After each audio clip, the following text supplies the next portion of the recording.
What comes to mind when you think of home? Could be your favorite restaurant surrounded by friends, maybe your favorite place to get away with family, your house surrounded by your favorite people, or the football field. This is my home. When it comes time for you to find yours, the only team I trust is Southeast Mortgage, the official home loan lender of the Georgia Bulldogs.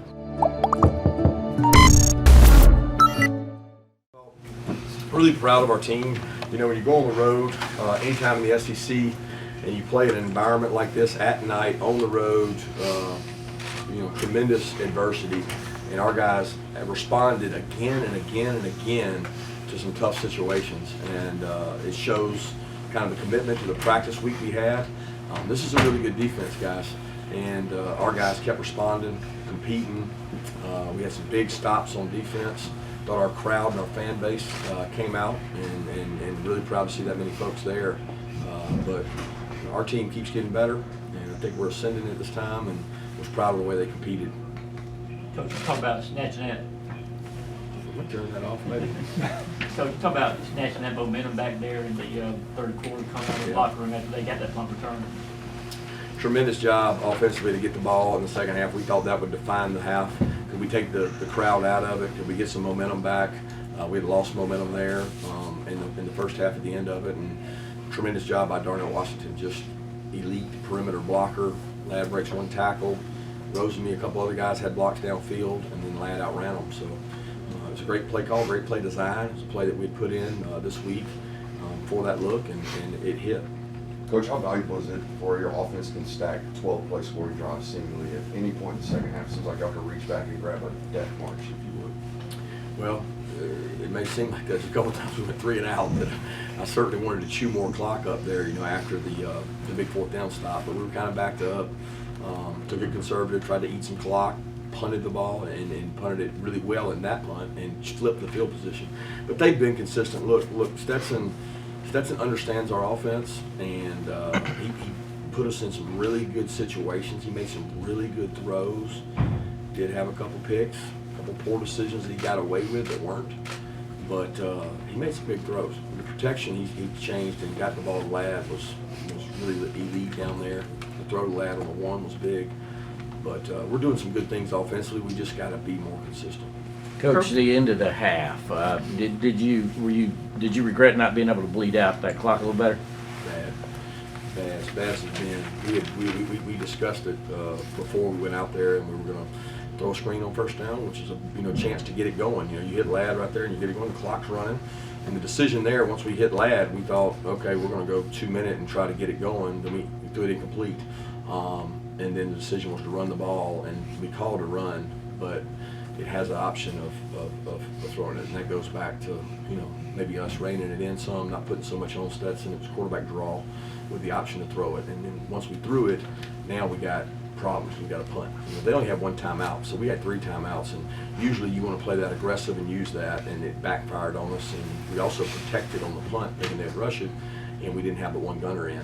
So once they got out, we didn't have enough speed on the field to get them down. It was a very, very poor job of managing the before the half situation. As bad as I've ever been a part of. Did you say anything specific at halftime that really, seemed to light a spark under Ladd and Stetson, or any message to really get them going in the second half? I just told them I was disappointed in the way that we had handled some things, that we had really played well defensively and give up one play, and we needed a spark. It was the first time we were going to have the ball starting out the second half. It seemed like in forever. And we needed to go out and make a statement. The first run went for 4 or 5 yards. I thought we mashed them, and then the next play we hit the big one, and that kind of got our energy back where it needed to go. Kirby, what does winning the SEC East mean for a program that's won a national title, in January? Like, how do you guys take that? You haven't talked about it yet, 3 minutes into this thing. Yeah, we didn't really talk about it in the locker room. I mean, that was not our goal or our intention. That was not what we came over here to do. We came over here to beat Mississippi State, and we're going to go try to beat Kentucky next week. And those are things that come because of it, and we acknowledge that. But it's one step at a time, man. You can't get ahead of yourself in this league. You look across this league, playing on the road is difficult and hard, and this is a tough place to play. And it's really a tough offense to play, because it's for the third week we've had no overlap in our calls. So we went Florida, Tennessee, Mississippi State, and it's just, I don't want to minimize what our team is doing right now in terms of commitment to practice and toughness and doing things the right way. I'm really proud of them, and I think people take it for granted sometimes. It's hard to do what they've been doing.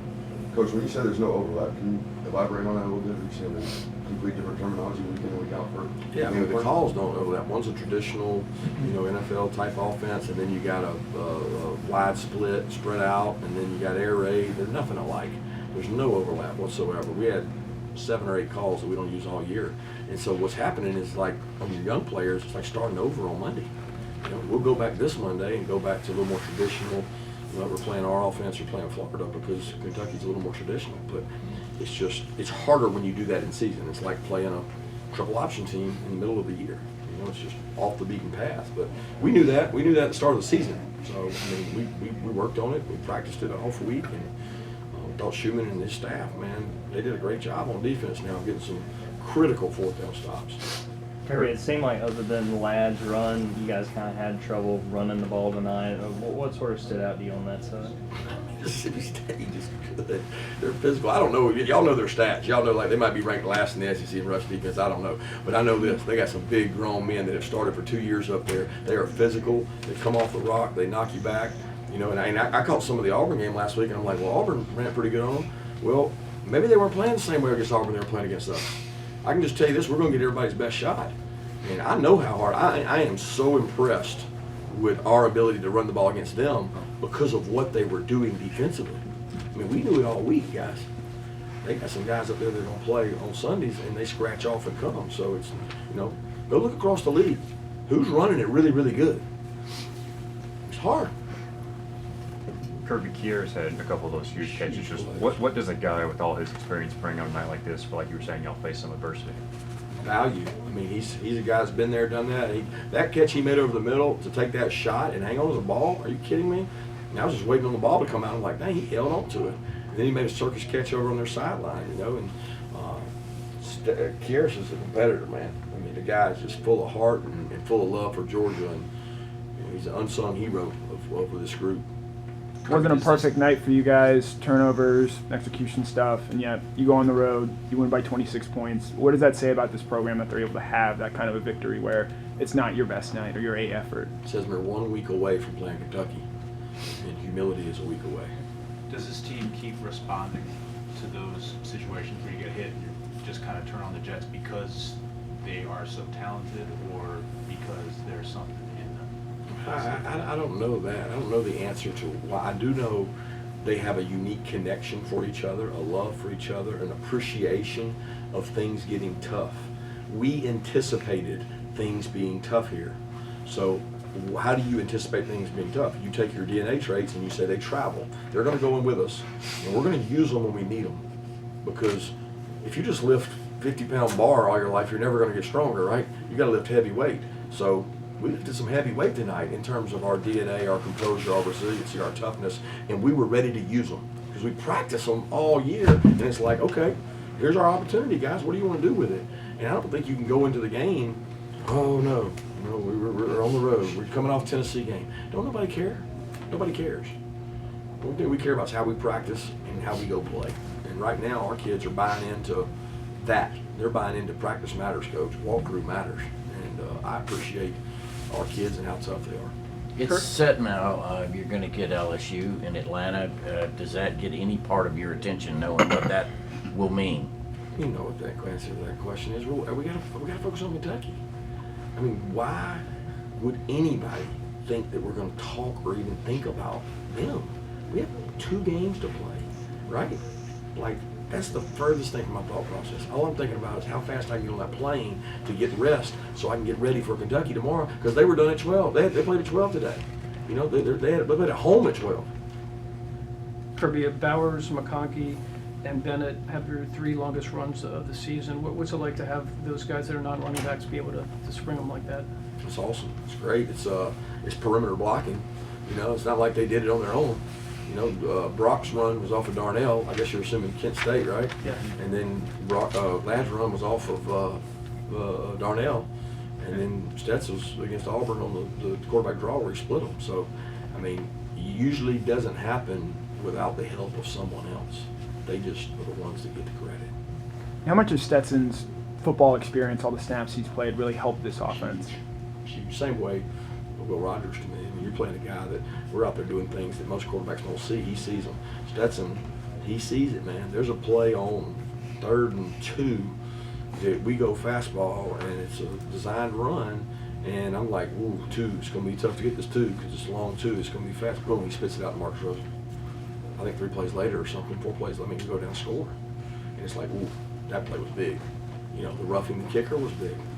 It was big on both ways, us and them. I mean, we both had one that was just straight stupid, but it cost them more than it cost us because we got to stop. It makes it him. I don't know. I mean, it's a plant foot, you know. I mean, it's obviously the official had a better view of it than I did. You talk about what happened to Bully? He said his knee hurt on the tackle, and then he came back in and played after that. But then towards the end, he told Will he couldn't go. So I don't know if it was the knee or if it was something else. I don't know. How much did Jalen help y'all slowing their run or stopping their run? It seemed he was very active. That dude is special. Man, that one play he made, I mean, he beat the guard so fast. He was in the backfield so quick. Their splits are huge. I'd hate to be a guard blocking him on an island like that. They split 3 yards out both ways, and it's like, you got to block 88, man. That's some hard stuff.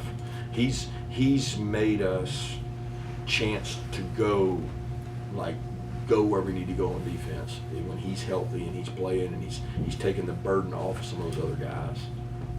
Let's take 2 more questions. How big were the stands your defense was able to make in the red zone, especially that second one when Kamari kind of blows up that swing pass there?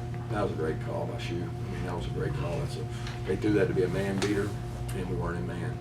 And it was one hell of a disguise and plan to do that, because on 4th and 1 or whatever it was, nobody plays the defense we played, and we played it to try to cat and mouse them, and it worked out. How hard is it to stay patient against offenses so underneath like that? It's hard. They nickel and dime you, it's like we talked all week about no run after catch, punch the ball out, knock the ball out, and I don't think we got the ball out. I don't think we got the ball out any. And it's like we couldn't get it out, but in exchange for the non-turnovers, the 4th downs ended up as our form of turnovers. Thank you.